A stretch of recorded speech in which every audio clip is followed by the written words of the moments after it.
Tired Wolf POV. The hunt is over, and his time is done. He supposes this was for the best. The pack had gotten too big, and the lands they visited weren't enough to feed everyone. They had already lost a third of the pack's strongest and oldest, trying for the food of the people with little success. When that massive beast attacked us, that was when the pack lost their sanity, rampaged and chased anything that moved. The food was so close, the scent of fear so overwhelming. Yet his body failed him and he was too weak, hunger clouding his mind. When he clashed with the greater beast, all he could do was let out a final howl as he went down. But finally, he was no longer hungry, no longer in pain. He could rest. Young Wolf POV. He awoke with a start, his eyes greeted by the warm glow of a faintly pulsing green light.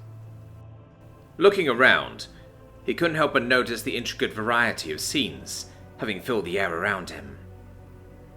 The young wolf was so distracted that they didn't even notice the source of the green light until a voice echoed within him.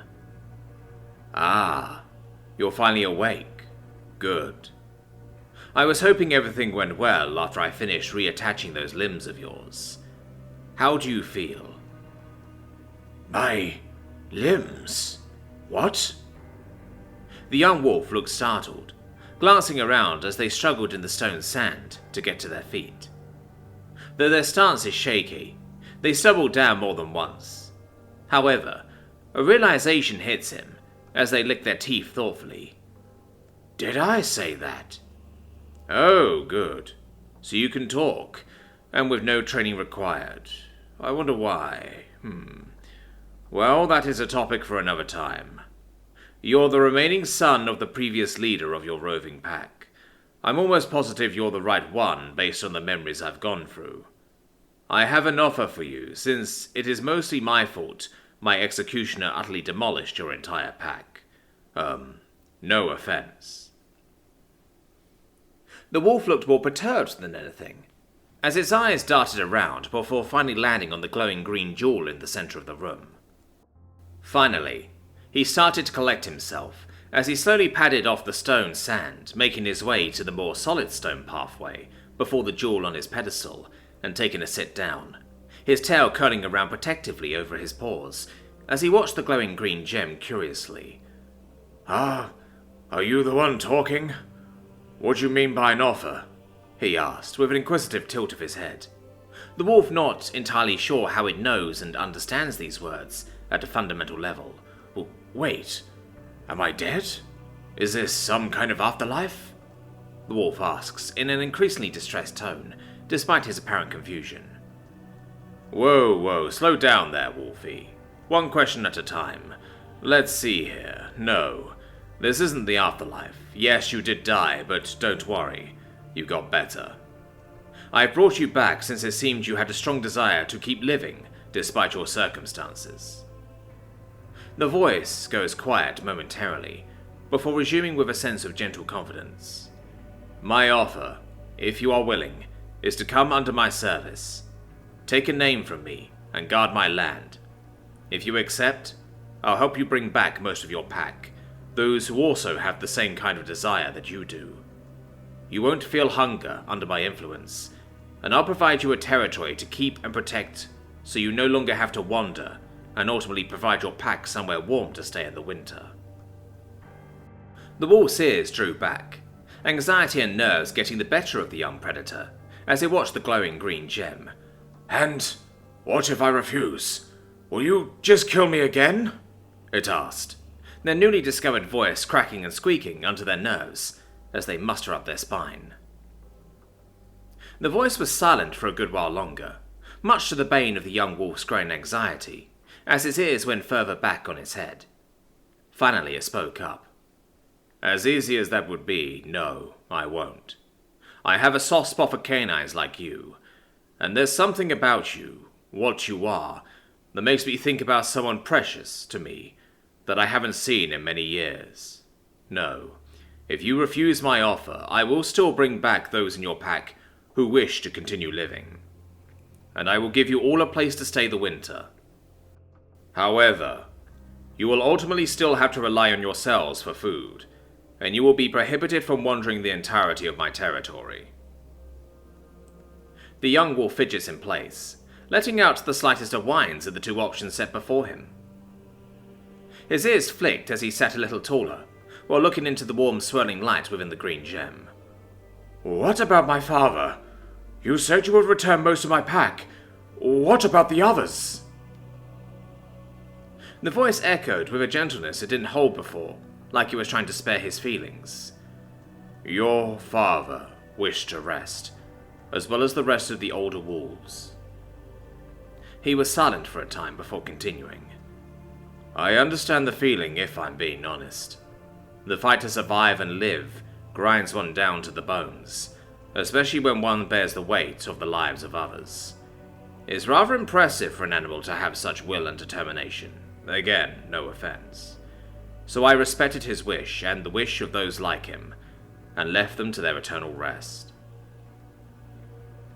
The young wolf seemed to sag, his ears drooping while his demeanor shrunk into himself. I see. So why me?" "Why not you? You're kind, compassionate, and you put others before yourself. Those are excellent qualities in a man, let alone an animal that lacked sapient intelligence until just an hour ago." The voice seemed to study the wolf. He could feel an intense gaze almost measuring him up, and peering into his very soul. "You've got good genes, great potential. I watched your father shrug off the arrows of a skilled hunter and put up a big fight against my executioner, despite the advantages she had. I want you, and quite possibly need someone like you on my team. I'm willing to give you what you need and what you want to make it happen, and I'll not force you into anything you don't want. That's why I've already given you a boost in the mental faculties, so we can better talk about this." The young wolf sat up a little at the voice's words, considering what they entailed and meant for him and his pack. I'll do it. Thank you for giving me and mine a second chance." The voice spoke out within the wolf soon after. "Excellent. Now then, I want you to go lay in the sand and close your eyes. I'm going to pour my mana into you, and use that to bring back your pack, so they'll be linked to me through you, instead of directly to me." The young wolf tilted his head curiously, but didn't know what to argue or question, so he did as asked, making his way back into the stone sand and lying there. Slowly, he breathed in before letting out a tired exhale. "All right, let's get started," the voice said slowly, laying out the bodies of the wolves who wanted to live. "I remember now. The name of the character she liked in that story. I hope you live up to it. I name you Legosi, and title you Defender. Serve me well, and protect those dear to you and me." With that, Legosi felt a rush of mana coursing through his body, as it flowed through every vein he had. It was painful yet invigorating. His pack's scent filled his nostrils, yet he kept his eyes closed as he could feel the voice circulating the mana around him, each tendril of vital energy reaching through his packmates, going from one to the next as the room pulsed with life. Vertisa POV. She didn't know how to feel or what to make of what she saw. She didn't even know how she made it down to the mountain and the others. It was late in the afternoon now, and she could smell the workings of dinner prep coming from the longhouse. The kids were playing under the watchful eye of the other adults, a couple of those younger prowlers among them.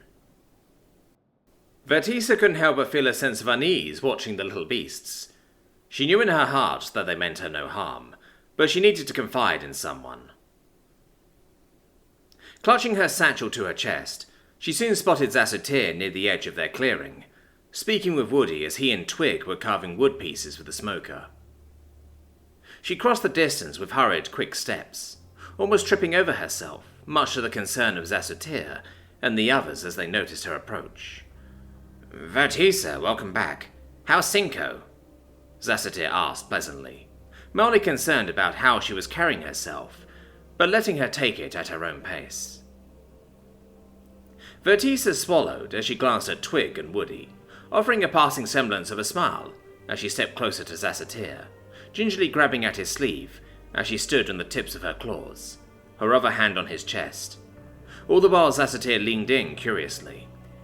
"I must speak with you, privately, please," she said softly as she pulled back, gazing desperately into the copper and emerald eyes of the shepherd. Zassatir looked confused and concerned, glancing over to Woody and gently placing a hand on Vertisa's shoulder. Of course," he replied gently, pulling back as he looked at Woody again.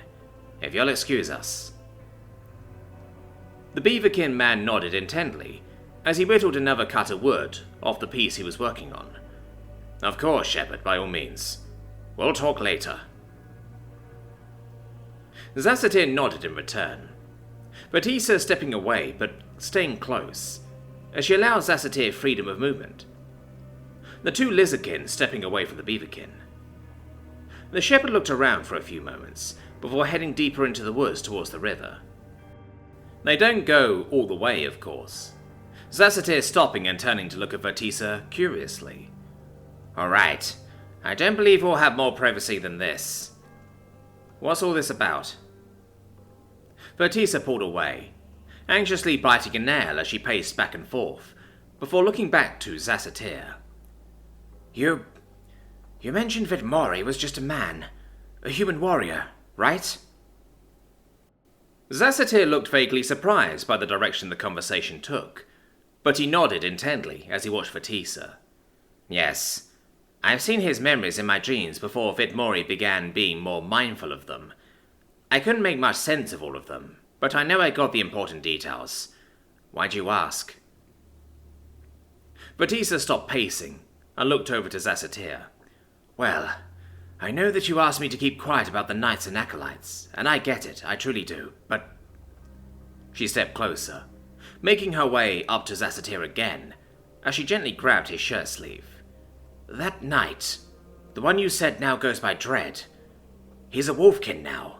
Not a fully furred one, but with enough traits to look like he had a non-kin mother or father. I mean, what am I supposed to do with that information? Vidmori said he just made him into one, just like that. Is something like that possible?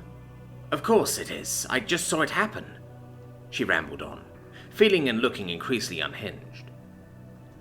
Zassatir looked thoughtful, scratching the scales along the underside of his jaw. "Well, I have no answers for you," he admitted rather bluntly after a minute or so. "I know just as much about Vidmori's abilities as you at the end of the day." He went quiet for another moment, before looking at Vertisa again. "Quite frankly, I don't think even Vidmori knows the extent of his abilities. I'm certain we're all in for even more surprises to come," he explained, as he reached out and gently patted Vertisa's shoulder. "I'm not going to ask you to remain calm, but let's take things slow and keep an open mind," he suggested, with a cheerful smile. Vertisa looked exhausted at this point, but nodded slowly as she sighed. "Okay, Zassatir, I'll follow your lead on this." Though as she said this, a cacophony of distorted howling bellowed out unnaturally in the air around them. Despite this, both the lizardkin turned to look at the mountain, Zassatir letting out a hearty chuckle as Vertisa sighed a little more. "Looks like he's done something else. Shall we go and see what?" he enthused, as Vertisa nodded. The two of them started to walk once more.